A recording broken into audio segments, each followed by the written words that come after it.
आपका बहुत बहुत साधुवाद डॉक्टर योगेश जी। जैसे आज का जो विषय है बहुत ही गंभीर है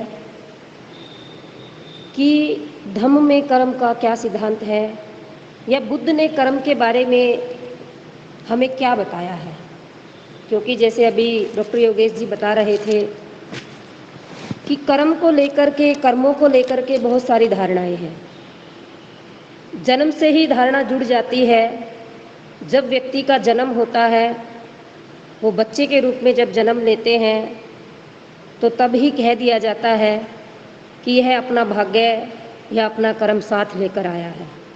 चाहे वो लड़का हो चाहे वो लड़की हो, उसे ये कहा जाता है कि सब ही अपने कर्म साथ लेकर आते हैं, कर्मों का खाते हैं, सबके ही कर्म अपने अपने हैं। और दूसरा, जब कोई व्यक्ति या कोई बच्चा किसी गरीब परिवार में पैदा होता है तो उससे कह दिया जाता है ज़रूर पिछले जन्मों में बहुत बुरे कर्म किए होंगे, इसीलिए गरीब परिवार में पैदा हुआ।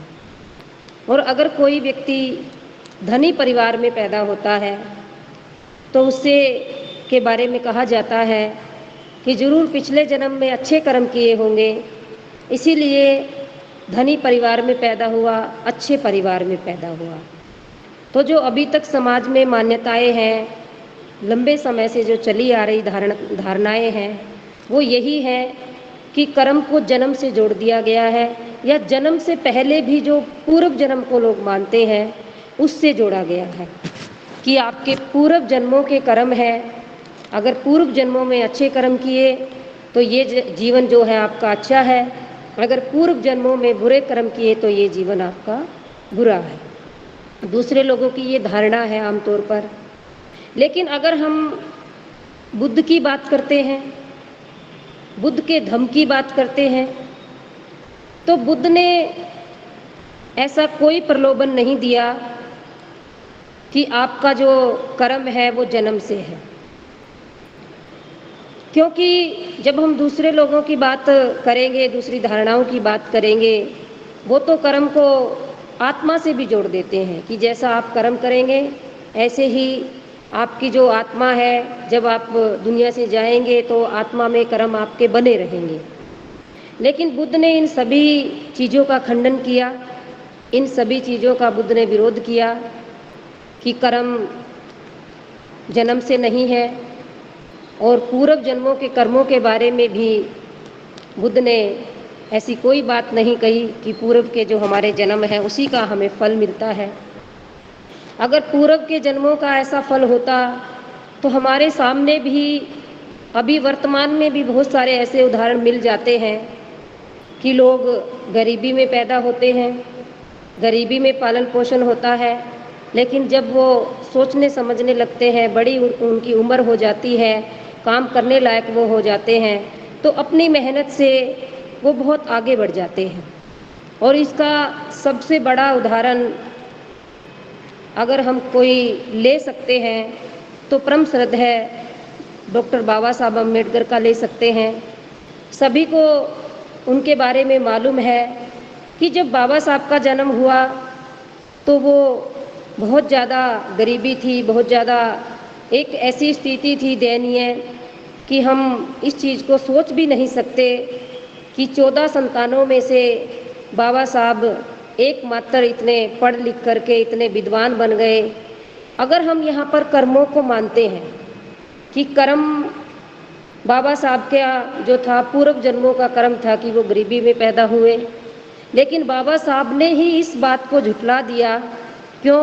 क्योंकि बाबा साहब जिस स्थिति में पैदा हुए, जिस परिस्थिति थी उनकी, उस परिस्थिति में से निकल करके उन्होंने एक इतिहास रचा और वो एक महान व्यक्तित्व के रूप में उभर कर सामने आए। तो इस उदाहरण से हम समझ सकते हैं कि जो कर्म है वो जन्म से नहीं है, कर्म व्यक्ति को बनाने पड़ते हैं। अब रही बात कि कर्म होता क्या है, बुद्ध ने कहा है, जो बुद्ध और उनका धम्म ग्रंथ है उसमें बुद्ध ने कहा है कि कर्म जो है वो व्यक्ति का जो वर्तमान जीवन है, वर्तमान जीवन में जो आप कार्य कर रहे हैं वही तो आपके कर्म है। आपने वर्तमान जीवन में क्या क्या कार्य किए वही आपके कर्म है। और वो आपके कर्म कैसे हैं कि जैसे आपने अच्छे कर्म किए तो आपको उसका अच्छा ही परिणाम मिलेगा, और बुरे कर्म किए तो बुरा परिणाम मिलेगा। लेकिन अगर हम यहाँ पे दूसरे लोगों की बात करें, दूसरी धारणाओं की बात करें, उन्होंने क्या कहा कि कर्म करते चलो, फल की चिंता नहीं करनी है। उन्होंने कहा कि कर्म करने हैं, आप फल की चिंता मत करो। लेकिन बुद्ध क्या कहते हैं? बुद्ध ने कहा है कि आप जैसा बोओगे ऐसा ही काटोगे, यानी कि जैसा हम कार्य करेंगे हमें उसका परिणाम वैसा ही मिलेगा। अगर हम अच्छा कार्य करेंगे, अगर हम कुशल कर्म करेंगे तो उसका परिणाम हमें सही दिशा में मिलेगा, सही दिशा की ओर ले जाएगा और उसका एक उचित परिणाम होगा। और अगर हम अपने कर्मों को बुरा बना लेते हैं और बुरा करते हैं तो उसका परिणाम बुरा होगा। उदाहरण के लिए अभी जैसे मैंने बताया कि जो बुद्ध ने कहा है कि कुशल और अकुशल कर्म, अब हमें ये समझना है, दूसरे लोग पाप और पुण्य की बात करते हैं। पाप और पुण्य की बात क्यों करते हैं? क्योंकि वो पहले से एक भय पैदा कर देते हैं कि आपने पुनर्जन्म में जो पाप किए, यानी कि पिछले जन्म में जो पाप किए, अगर आप पिछले जन्म के कारण आपको ये इस जीवन में दुख मिल रहे हैं, अब आपको पहले पिछले जन्मों के पापों को साफ करना होगा। और पिछले जन्म के पाप साफ करेंगे तो इस जीवन का नहीं पता, अगले जीवन में आप स्वर्ग में चले जाएंगे। तो जो दूसरी धारणाओं की, दूसरी मान्यताओं की जो हम बात करते हैं और जिससे ज़्यादातर लोग भ्रमित भी हैं कि पिछले जन्मों का कर्म है, इस जन्म में हमने जन्म लिया, अभी ये हमारा जन्म है, हमने इसमें हम जो भी हमने पाप कर्म किए उनको जो भी रीति रिवाज हैं, जो भी करते हैं उनसे हम साफ कर लेंगे। लेकिन अभी जो पुण्य कर्म करेंगे वो पुण्य कर्म अब आपके काम नहीं आएंगे। कब आएंगे? आपकी मुक्ति के लिए, आपको स्वर्ग मिल जाएगा। इसलिए आपको पुण्य कर्म करने हैं, इसलिए आपको पूजा अर्चना करनी है, इसलिए आपको ईश्वर की प्राप्ति करनी है, परमात्मा को मानना है, जिसको भी मानना है। ये सारी विभिन्न विभिन्न धारणाएं समाज में प्रचलित है। लेकिन बुद्ध इससे बिल्कुल अलग कह रहे हैं कि कर्म का बस जो सिद्धांत है वो व्यक्ति से ही जुड़ा हुआ है। उदाहरण के लिए जो आप कर्म करते हैं, आपने कर्म किया, जैसे गृहस्थ जीवन जो होता है, गृहस्थ जीवन में जब गृहस्थी बसाई जाती है तो माता पिता जो कर्म करते हैं, यानी कि माता पिता के कर्म से बच्चा उत्पन्न होता है। और बच्चा जब पैदा होता है, बच्चे का जो कर्म है, यानी कि बच्चा जो कार्य करेगा वो क्या कार्य करेगा, और माता पिता ने जो कार्य किया वो क्या कार्य किया। तो ये दोनों बिल्कुल अलग है। दूसरे उसकी बात हम कर रहे हैं कि दूसरे धर्म में क्या है कि माता पिता से कोई संस्कार नहीं मिलेंगे आपको। आपको जो भी मिलेगा आपके भाग्य का मिलेगा, आप अपने भाग्य का ही लेकर आए हैं। लेकिन बुद्ध ने कहा है कि आपको वंशानु जो होती है, हमारी वंश परंपरा जो होती है, कि माता पिता के जो गुण हैं, कुछ गुण माता पिता के बच्चे में आते हैं और कुछ जब बच्चा बड़ा होता जाता है तो उसको संस्कार के रूप में मिलते हैं। लेकिन जब वो और ज़्यादा बड़ा हो जाता है तो फिर वह अपनी इच्छा से काम करता है। जैसे कोई बच्चा, किसी के पिता नशा नहीं करते हैं और उसका बेटा नशा करने लग जाए, तो इसे आप क्या कहेंगे कि पिता से संस्कार मिले या घर से मिले? या उसके भाग्य में लिखा था? नहीं, यह उसने जो नशे की लत लगाई, या तो उसके आसपास का वातावरण है या उसकी आसपास की संगत है। धीरे धीरे कोई भी काम एक बार में नहीं होता है, धीरे धीरे होता है। किसी के पिता नशा करते हैं, बच्चे नहीं करते। तो ये बहुत सारे उदाहरण आपको देखने को मिलेंगे, बहुत सारे समाज में ये सारी चीज़ें देखने को मिलेंगी। लेकिन बुद्ध कहते हैं फिर भी अगर हम कर्म को और ज़्यादा गहराई में जाकर देखें, और ज़्यादा गहराई से कर्म को जानें, तो आप, जैसे अभी मैंने बताया कि कुशल और अकुशल, यानी कि अच्छे और बुरे। और जब कर्म है, जब आप कर्म कर रहे हैं तो कर्म का परिणाम भी है, कार्य का कोई ना कोई परिणाम है। जिस तरह से बुद्ध ने कहा कि अगर जीवन में दुख है तो दुख का कारण है, उसी तरह से जब हम कोई काम करते हैं, जब कोई कार्य करते हैं तो उसका परिणाम भी मिलता है। और बुद्ध ने उन परिणामों को, उन कर्मों के परिणामों को 4 तरह से बताया है कि व्यक्ति 4 तरह से अपने कर्म कर सकता है। इसमें बाबा साहब द्वारा लिखित जो बुद्ध और उनका धम्म ग्रंथ है, इसका आप पढ़ सकते हैं। ये भाग खंड 3 है, भाग 3 है। इसमें बुद्ध बड़े अच्छे से बता रहे हैं कि कर्म का जो अर्थ है, मनुष्य द्वारा किया जाने वाला कार्य है और उसका परिणाम है, जो हमने कार्य किया और जो हमें उसका परिणाम मिला। यदि नैतिक कर्म बुरा है तो इसका अर्थ मनुष्य अकुशल कर्म करता है, यानी कि अकुशल कर्म, अगर हम बुरा कर्म कर रहे हैं तो हमारा अकुशल कार्य हो गया, अगर हम अच्छा कर्म कर रहे हैं तो हमारा कुशल कार्य हो गया। फिर बुद्ध कहते हैं कि कर्म के नियम की बात से बुद्ध का अभिप्राय क्या है? कर्म का फल उसी प्रकार उसका पीछा करता है जैसे दिन का पीछा रात करती है। ये कभी मत भूलना कि हमने कर्म किया, और कहते हैं ना कि कर्म करो और बस फल की इच्छा मत करो। लेकिन यहाँ बुद्ध कह रहे हैं आपने जो जो भी कर्म किए हैं वो आपका पीछा इसी तरह से करेंगे जिस तरह से दिन के बाद में रात हो जाती है और रात के बाद में दिन निकल जाता है। फिर बुद्ध कहते हैं कि कर्म जो है, 4 तरह से कर्म होते हैं। इसमें 4 तरह से बताए हैं कि पहला जो है कि कुछ कर्म ऐसे होते हैं, जो कुछ कार्य ऐसे होते हैं कि जो तुरंत, जिनका फल हमें मिल जाता है, तुरंत फल देने वाले। कैसे? जैसे अगर हम कर्म की बात करें, आप कहीं जा रहे हैं, किसी काम से जा रहे हैं और आपका रास्ते में ध्यान नहीं है, आपको ठोकर लग जाती है, किसी भी उससे अड़के आपको ठोकर लग गई। अब आपको ठोकर लगी, आपको क्या होगा? दर्द होगा, कई बार ज़्यादा भी दर्द हो जाता है, ब्लड भी आने लग जाता है। इसका मतलब हमने कर्म किया, हम देखकर नहीं चल रहे थे और अचानक से ठोकर लग गई, तो उसका परिणाम हमें, फल का परिणाम तुरंत मिल गया। ठोकर लगने से, ठोकर लगना कर्म हो गया और परिणाम मिला कि हमें दर्द हो रहा है। पहला ये हो गया। दूसरा बुद्ध कह रहे हैं कि जो दूसरा फल कर्म है वह है कि कुछ समय बाद आपको जो कर्म किया है उसका परिणाम आपको कुछ समय बाद मिलेगा। कैसे? जैसे उदाहरण के लिए किसान फसल बोता है, खेती करते हैं बहुत सारे लोग, उसमें क्या है?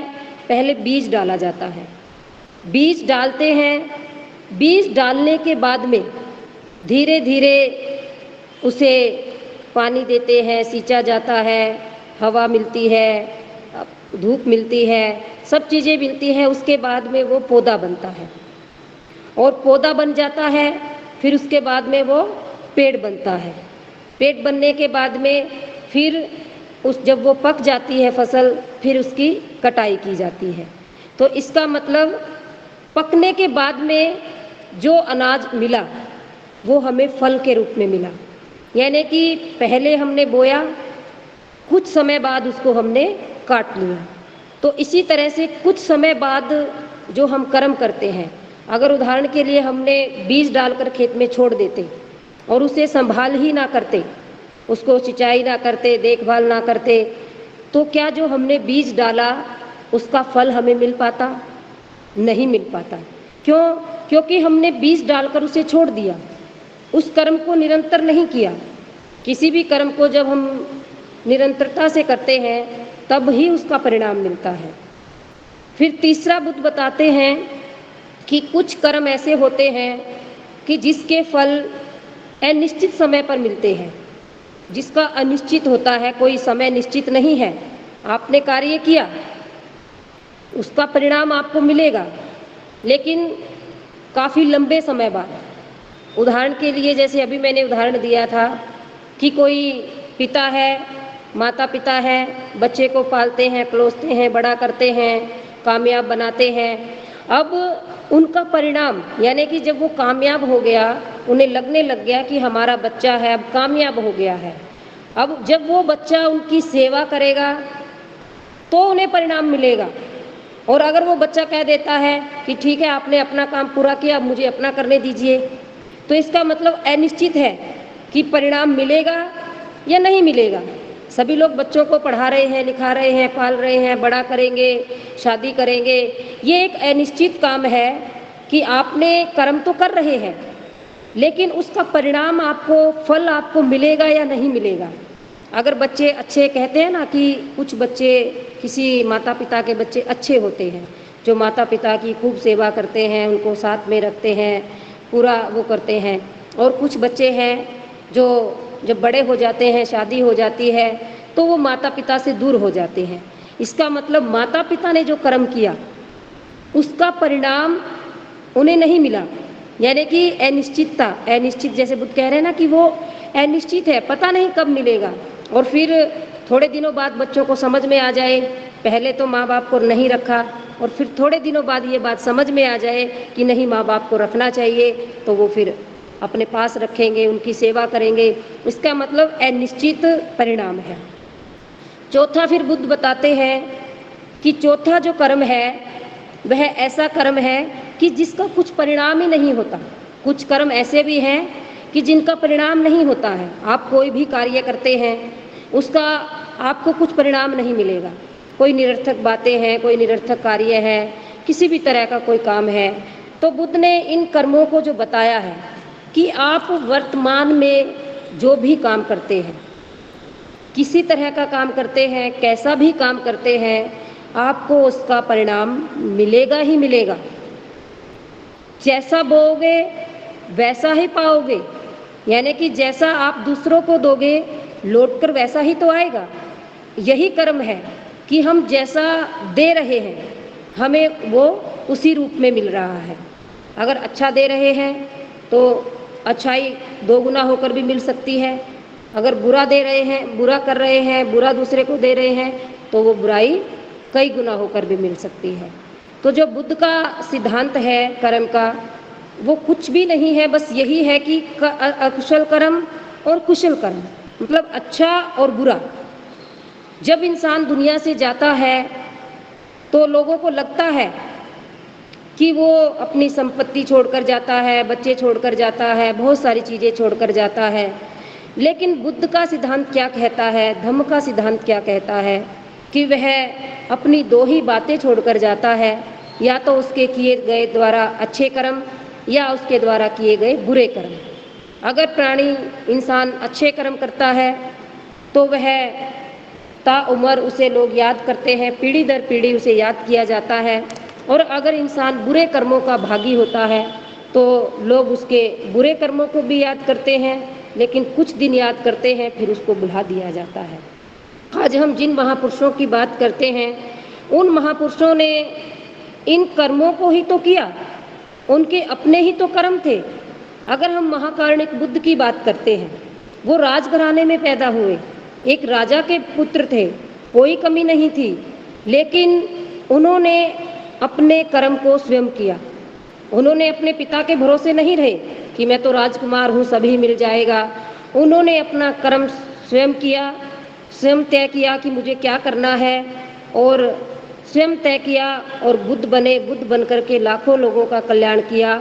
जब कर्म को अच्छे से समझ गए तो आज 2500 वर्ष बाद भी लोग उनका नाम ले रहे हैं, लोग उनसे सीख रहे हैं, उनके विचारों को सीख रहे हैं। अभी मैंने बाबा साहब के बारे में बताया कि बाबा साहब भी अगर कर्म के सिद्धांत को मानते तो शायद बाबा साहब ना बन पाते। बाबा साहब भी एक ऐसे ही जैसे आम इंसान होते हैं, ऐसे ही उनका भी पता नहीं चल पाता। लेकिन कर्म जो है उसको हम पाप और पुण्य से ना जोड़ें। बहुत सारे लोग हैं कि जो कर्मों को पाप और पुण्य से जोड़ लेते हैं कि अगर हम पाप करेंगे तो कर्म बुरा होगा, अगर पुण्य करेंगे तो कर्म अच्छा होगा। पाप और पुण्य का एक बहुत बड़ा उदाहरण है और बहुत अच्छा उदाहरण है। बुद्ध के समय में एक पुन्ना नाम की भिक्षुनी बनी जो श्रावस्ती की रहने वाली थी, जो अनाथ पिंडक हैं उनके दासी की पुत्री थी। वह नदी पे जाती थी, नदी पे कपड़े धोना, नदी पे जो भी पानी भर के लाना, वो कार्य वो करती थी। एक दिन वो नदी पे गई, सर्दी का मौसम था।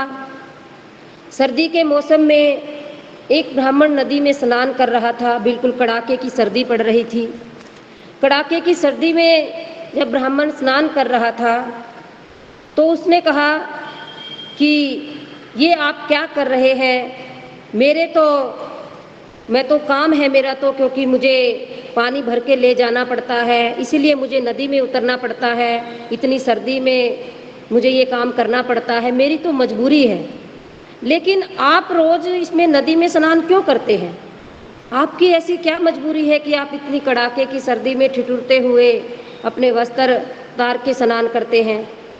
तो ब्राह्मण कहता है, क्या तुम्हें नहीं पता कि नदी में स्नान करने से जो मेरे पाप कर्म है, जो मैं दिन भर में पाप कर्म करता हूँ, जो मुझसे पाप कर्म हुए हैं, मैं उन पाप कर्मों को धो लेता हूँ और मेरे मन में से ये निकल जाता है कि मैंने कोई पाप कर्म किए हैं और मेरे पाप कर्म धुल जाते हैं।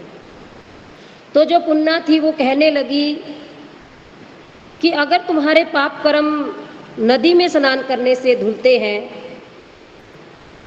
तो अगर इस नदी में बहुत सारे मेंढक मछली बहुत सारे रहते हैं तो वो भी मुक्ति पा सकते हैं।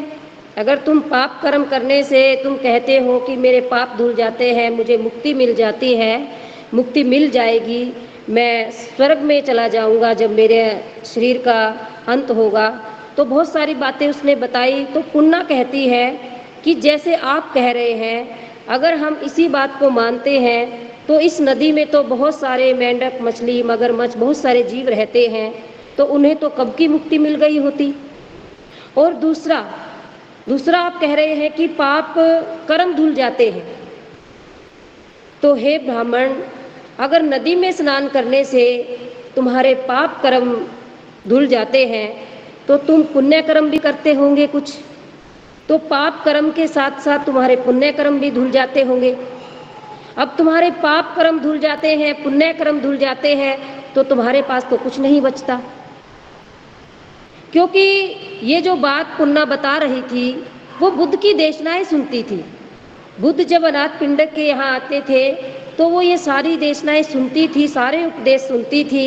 इसीलिए उसने ये बात उससे ब्राह्मण से कही। क्यों? क्योंकि वो जाग चुकी थी, उसे ये बात मालूम हो चुकी थी। तो बुद्ध ने जो ये बात बताई थी उसको कि तुम्हारे पाप कर्म भी अगर पाप कर्म धुल रहे हैं तो तुम्हारे पुण्य कर्म भी धुल जाएंगे। तो जब ये बात ब्राह्मण ने उस दासी की पुत्री से सुनी तो उसने कहा कि भले ही तुम दासी की पुत्री हो, लेकिन तुमने जो ये बात कही ये तो मैंने सोचा ही नहीं। ये तो मैंने कभी भी नहीं सोचा कि नदी में स्नान करने से अगर मेरे पाप कर्म धुल रहे हैं तो मेरे पुण्य कर्म भी कहाँ बचेंगे। तो इसीलिए जब पुन्ना की ये बात सुनी तो उसको होश आया और उसने स्वीकार किया कि पाप और पुण्य जो एक धारणा बनी हुई है इससे वो बाहर आए और बुद्ध की शरण में चले गए, बुद्ध की शरण ग्रहण की। तो इसका अर्थ हम यही कह सकते हैं कि जो हमारे भी मनों में धारणाएं बनी हुई है और सदियों से धारणाएं डाली गई है कि अगर आप ये कर्म कर देंगे तो आप पाप के भागी बन जाएंगे, अगर ये कर्म करेंगे तो आप पुण्य के भागी बन जाएंगे, तो पाप और पुण्य में इतना ज़्यादा उलझे हुए हैं इंसान, वो सही कर्मों तक जा ही नहीं सकते। तो इसीलिए जो बुद्ध का मार्ग है, बुद्ध साफ साफ कह रहे हैं कि आपने जो वर्तमान में किया है, वर्तमान में आपका जन्म हुआ है, कहाँ पर आपका जन्म हुआ है, कौन आपके माता पिता है, उसके बाद में आपको क्या संस्कार मिल रहे हैं, आपके जीवन का क्या उद्देश्य है, आपको अपने जीवन में क्या करना है, जो आपको अपने जीवन में कर रहे हैं या करना है वही आपके कर्म है। आप वर्तमान में जो कार्य कर रहे हैं वो आपके कर्म है और वही निर्धारित करते हैं कि उन कर्मों का परिणाम क्या होगा, आपका क्या परिणाम होगा। इसीलिए हमें इस बात को समझना चाहिए कि हम अपने जो कर्म है उनको किस तरह से करें। जो बुद्ध ने बताया है कि हमें निरंतर कुशल कर्मों को करना चाहिए, निरंतर अच्छे कर्मों को करना चाहिए, और कर्म कोई और नहीं है। कर्म क्या है? जो दिन भर में हम काम करते हैं, दिन भर में हमारा जो काम है, जो बुद्ध ने शीलों के बारे में बताया है, शीलों में ही तो कर्म है कि जैसे प्राणी हिंसा नहीं करनी है, ये भी एक प्रकार का कर्म है कि अगर कोई व्यक्ति प्राणी हिंसा कर रहा है, प्राणी हिंसा तो यहाँ तक हो जाती है, अगर गुस्से से शुरू होती है, गाली गलौज से शुरू होती है, मारपीट तक पहुँच जाती है, फिर यहाँ तक एक दूसरे की हत्या भी हो जाती है। अब जो हमने कर्म किया उसी का तो परिणाम मिलेगा। जिस भी तरह का कोई व्यक्ति कर्म करता है उसको उसी तरह का परिणाम मिलता है, और फिर उसके बाद में जो परिणाम मिलता है वो परिणाम उसी व्यक्ति को मिलेगा और उन लोगों को भी मिलेगा जो उसके साथ में साथ देने वाले हैं। अब चोरी के लिए बुद्ध ने बोला कि चोरी नहीं करनी है। अगर कोई व्यक्ति चोरी करने का कर्म करता है तो उसे उसका परिणाम मिलेगा। अगर कोई व्यक्ति व्यभिचार करता है तो उसे भी उसका परिणाम मिलेगा। अगर कोई व्यक्ति चुगली निंदा करता है उसे भी उसका फल या परिणाम मिलेगा ही मिलेगा। और अगर कोई व्यक्ति नशा करता है तो उसे भी उसका परिणाम मिलेगा। इसीलिए जो हम करते हैं वही परिणाम हमें मिलते हैं। अभी जैसे उदाहरण के लिए जो भी गृहस्थ लोग हैं उनके घरों में बच्चे होते हैं, बड़े होते हैं, उनकी वो शादियां करते हैं, बहुत सारी चीज़ें करते हैं। अब लंबे समय से जो धारणाएं हैं उसी के अनुसार करते हैं, जो परंपराएं हैं उसी के अनुसार करते हैं, और उसके अनुसार वो कर्ज भी ले लेते हैं। अब कर्ज लेकर के शादी करते हैं और शादी में किसी भी तरह की कोई अगर विपदा आ जाती है या कुछ भी आ जाता है तो क्या कहेंगे, इसके कर्म में ही लिखा था, इसके कर्म का ही परिणाम है। और शादी के बाद में जब कर्जा हो जाता है, अब कर्जे का भी यही कहेंगे कि जैसी ऐसी शादी की, ऐसे हमारे घर में बहू के कदम रखे गए कि हमारा तो पूरे का पूरा ही घर उलट पुलट हो गया, पूरे का पूरा ही बरकत ही नहीं होती है।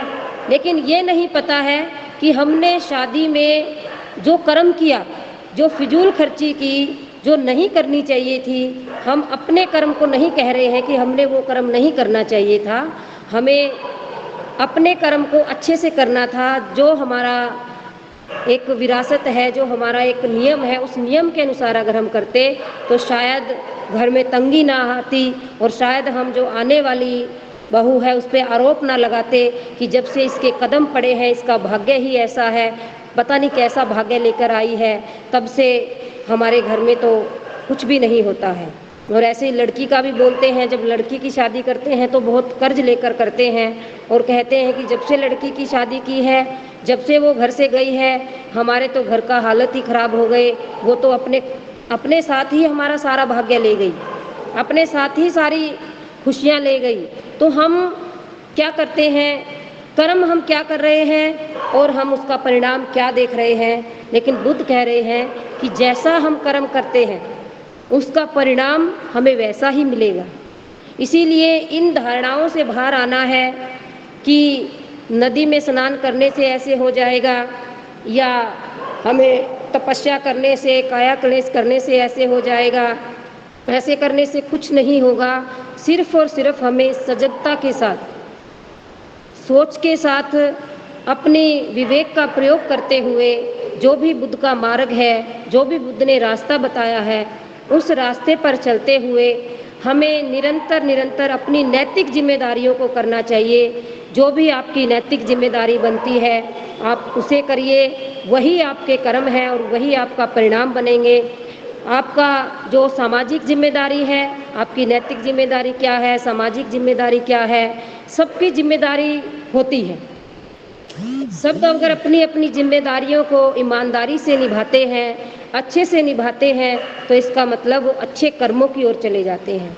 वो अच्छे कर्म करते रहते हैं, कुशल कर्म करते रहते हैं। और जब कुशल कर्म कोई भी व्यक्ति करता है तो उसके जो परिणाम है वो अच्छे ही आते हैं। और जब एक व्यक्ति कुशल कर्म करता है तो परिवार के लोग भी उसका वो भोगते हैं, फल भोगते हैं। कैसे?